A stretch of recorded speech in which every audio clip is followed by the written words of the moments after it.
Welcome, Bills Mafia, and time once again to buckle your seatbelt because this Bills bus is about to travel back in time. Today, we're going to arrive at October 17th, 1915.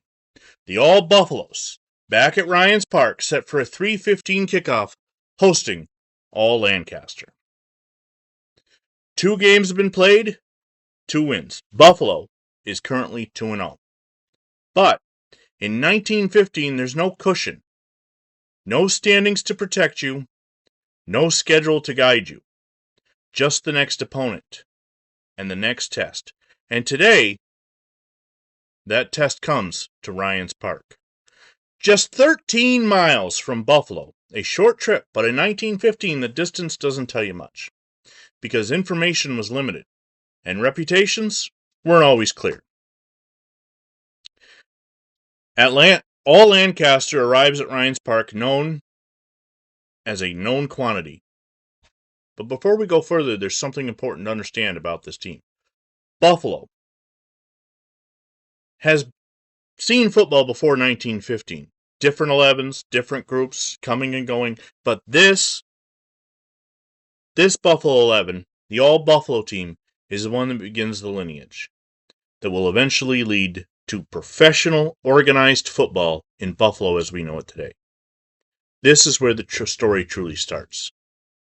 And in the days leading up to October 17th, the matchup quickly became one of the biggest games in Western New York. The headlines read, All-Lancaster to play All-Buffalo. But the details told a much bigger story.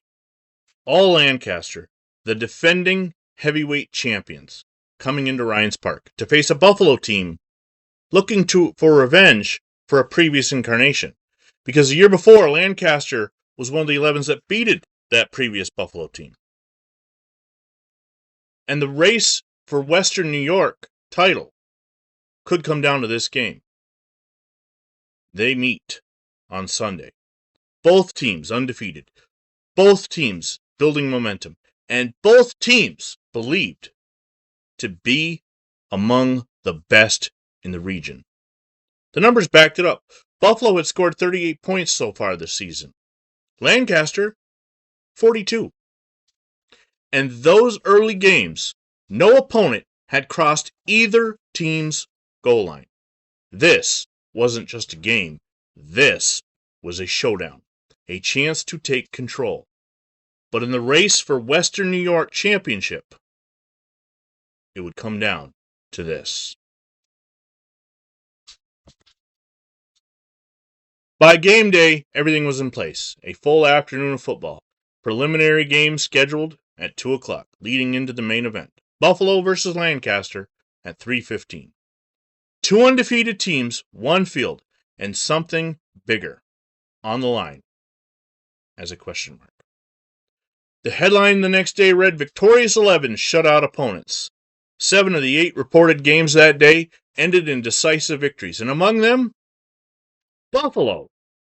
The All Buffaloes defeating the Lancaster 11 32-0. Let that sit. On a day defined by shutouts, Buffalo didn't just win. They dominated. From the start, this was no easy win. Lancaster came in ready, and for much of the first half, the two teams battled back and forth. Buffalo struck first.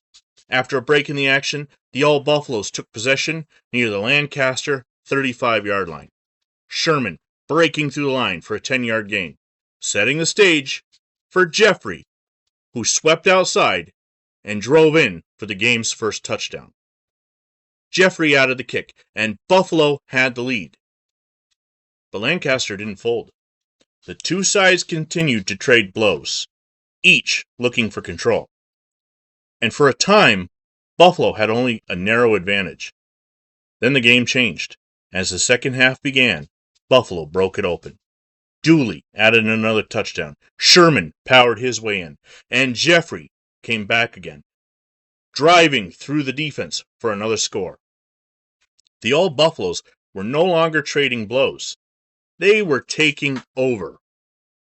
Lancaster made one final push, driving inside the Buffalo 10-yard line, but a costly mistake, a fumbled exchange, recovered by Buffalo, ended the threat.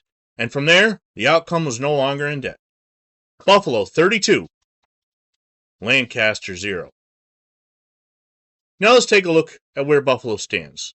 3 games played, 3 wins. Buffalo is 3-0. It's not how they're winning, it's how they're dominating. Through 3 games, no opponent has crossed their goal line. None. Not once. 3 games, 3 shutouts. In an era with no standings, no official league, that's how you make a statement. Buffalo isn't just winning, they're setting the standard. 3 games, 3 wins, and not a single point allowed. That's not just a good start, that's dominance. Buffalo has shown they can grind it out. They can explode offensively, and now they can take down the defending champions.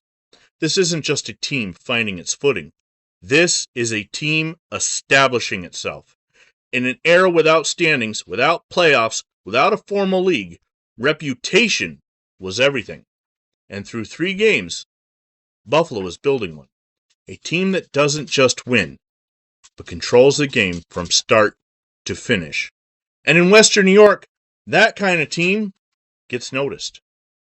On that October afternoon in 1915 at Ryan's Park, the crowd saw something special, a team rising. And while the names would change, and the uniforms would change, and even the leagues will change, one thing never would: the fans. Because long before packed stadiums, long before national broadcasts, there were people standing along the sidelines watching their team, cheering them on. From Ryan's Park to the decades that followed, through every team, every era, Buffalo showed up. And more than a century later, they still do, because in Buffalo, football isn't just played, it's supported. Ooh, yeah! Now we're talking! You see what just happened? You know what just happened. They didn't just win. They didn't just stay undefeated. They beat the champions. It's like stepping into the ring, looking across at the world champion, and taking the title right off him. 32-0. Ooh, yeah, that ain't a win.